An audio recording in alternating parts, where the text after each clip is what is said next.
musulmonlarga marhamat va mag'firat qilgan, musulmonlarning do'stligi va qarindoshligini kuchaytirgan bu hayitini qizg'in tabriklayman. Bu hayit, bu bayram bo'lsa, Hazreti İbrahim aleyhissalatu vesselam bilen Hazreti İsmail aleyhissalatu vesselam'ın Allah yolunu gösterken kurbanlığı ve kabul boğan duaları ve icabet boğan dualarının çoğu ifadesi meydanı kelgen günündü bu da. Bu basımı Allah yolunu üzünün kurbanlığı kılış. Allah yolunda özünün oğlun kurbanlık kılıştan ibaret bir vazifeni ada kılış yoludur çoğu körsetken en jukur cesaretini, jukur seviyedeki bir ahlakını, imanını ifadelep şu günse duası icabet boğan günendi. Bugünkü gün Arafat günü bulup, yani Arafat tonuşuş, uçuruşuş, birlik geliş, İşte ibaret günemdi bu. Bu günü Hazreti İsmail aleyhissalatu vesselam özünün balısını kurbanlık kılışqa elip mangan günü. Ertesi gün resmi kurbanlık özünün oğlunu kurbanlık kıygan günü. Bunun bedeli Allah Teala bu kurbanlıkını kabul kılıp Allah Teala öz tarafından bir koçqa düşürüp bunun dinkin bütkül ümmetke, bütkül İslam dünyasına, insanlıkka özünün merhamet ve mağfiretini çoğu namayını kıygan gün. Bu günü koyunu kurbanlık kılış arkalık yani bir insanın beşiği kildiğin bir felaket, musibetini çoğu depli boğan günündü. Şunun için bunu Müslümanlar kurbanlık kılış bilen tebrikleydi. Kurbanlık kılış bilen çoğu özünün Allah'a boğan sadakatini, sadakatini, ibadetini, özünün çoğu köngülünü, özünün çoğu Allah'a boğan çoğu işinci imanını ifade edilen gün. Ama bu şundak bir günde Şarkı Türkistan halkı ağır eziyet ve külfet işittirmekte. Ama bu musibet Şarkı Türkistan halkıga kegini 73 yılını doldurup 74. yılga kadem koydanmış 10. aydan başladı. Ama biz bugün muşundak uluk Allah Teala bu gününü çok bütkül musulmanlığa bir bayram, kurbanlık, huşallık kılıp bikipegen boğazını biz muhaciret yaşavatkan musulmanlar üzümüzden çoğu. Bugün bayram heyt dep naat konuğumuz kilovatkallıkını his kılımız. Men 25 yıl oldu. Endi bu memlekette biz şu heyt kilişten bir ay burun kiyim tikitimiz.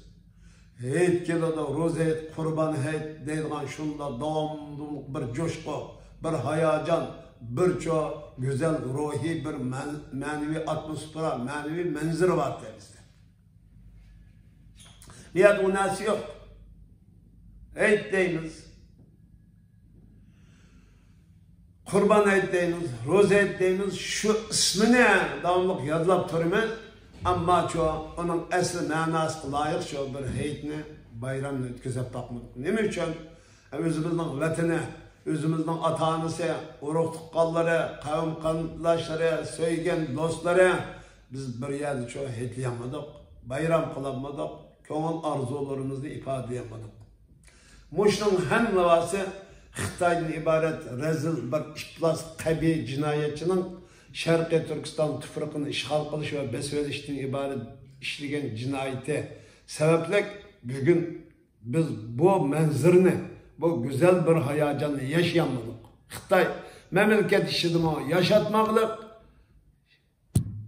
memleketten sırçıdığımı yaşatmaklık. Yaşayamadık.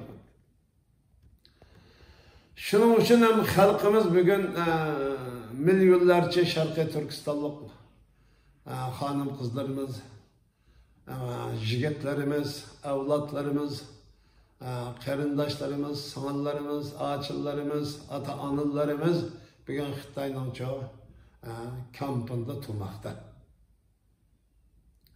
Bu haqiqatan bizni uzida. Buni o'ylasa yurkim chidamaydi. Şuna şu dua icabet bo'lgan kunlarda biz kulli Sharqiy Turkistonni eg'izga elib saharda, tahajjud namozlarida, kechilik namozlarida dua qilib turdik. Ama qarindoshlarımızga bu e'tibor bilan deydiganimiz shu. Sharqiy Turkistondagi qarindoshlarimiz deydiganimiz shu. Ey qarindoshlarimiz, endi bu kulfat, bu zulmga bardoshlik va chidamlik ko'kitib, biz Allah Teala bizi koygan bu sınaqdan zafer bilen ötüşümüz lazım. Sabır bilen ötüşümüz lazım. Bunun akıbeti ne mi oldu degan çağlık kalbe nusret, zafer buludu Allah'a imanımız var. Bugün Xitay, Sharqiy Turkistonda aşınçılar zulümni qilayotganligi Sharqiy Turkiston xalqiga kelgan bir zaferning, ozodlikning, hürlükning bişareti bo'lishi mumkin.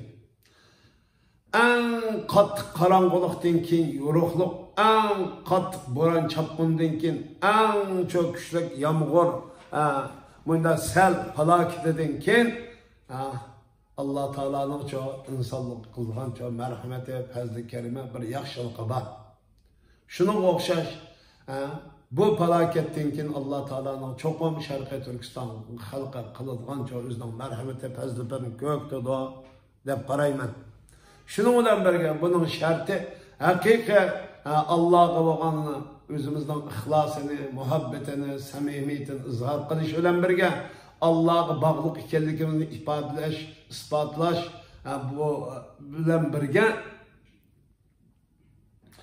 Allohning, Peygamberinin, kitaplarının, insanlıkның ve ümmetinin, kainatның ve yer şerideki canlılık ve cansız barlıq şeylerinin en rezil, kabi, iflas düşmanı bo'lgan Xitoydan ibaret bu düşmanı tanışı, bu düşmanga bo'lgan kuchlik nafratini ifodalab qalbida saqlashi, fırsat kelgan çağımızda çoğum Xitoydan ibaret bu necis, iflas, kabi, şerefsiz, vicdansız düşmandan ben intikamımı alaman. Çoğum bizi qilgan bu zulmini misli bilan qaytarib, çoğum intikamımızı alamayız. Çoğum Allah bizga bir chiqish yo'li, yordam beradi degan bu iddiani qalbiga o'rnatish lazım.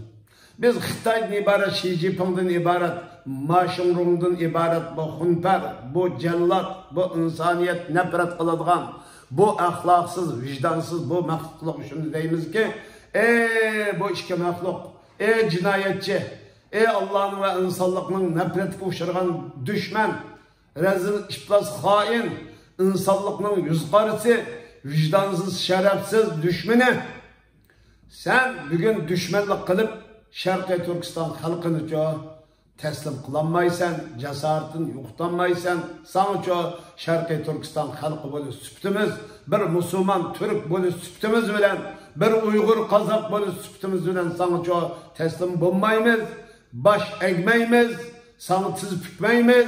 Biz çoğum bu zulümün üstüdün, kılıvatkan bu kabi cinayetlerin üstüdün çoğum galba kılımız. Biz bunun berdaşlık verimiz. Bu ötkelden ötep, bu ötkelden keyin hemen senin bir intikamımızda alımız. Sharqiy Turkiston'da seni yaşatmayımız. Sharqiy Turkiston'da seni çoğum Allah'ın yardım izni bilen bizden hareketimiz bilen qo'llab çıkarıp Sharqiy Turkiston'da müstakil bir devlet kurup çıkımız. Allah buyurgan, peygamber körsetken şekilde İslam ve insanlık hatırcam yaşayılgan devletimizni çoğum kurumuz diyen bu iradeni yaşa, bu iradenin kalbide yenilmez bir irade iddia fikri aylandırışı, bunu yenilmez bir irade aylandırışı, yenilmayılgan bir hareket aylandırış arkalık çoğum Xitoydan ibaret bu necis iflas düşmandan kurtulmaz diyen bu iddianı tikleşip, berpa kılışıp, bunu saklaşı lazım. Deb, Esselamu Aleyküm ve Rahmetullahi ve Berekatuhu deyman.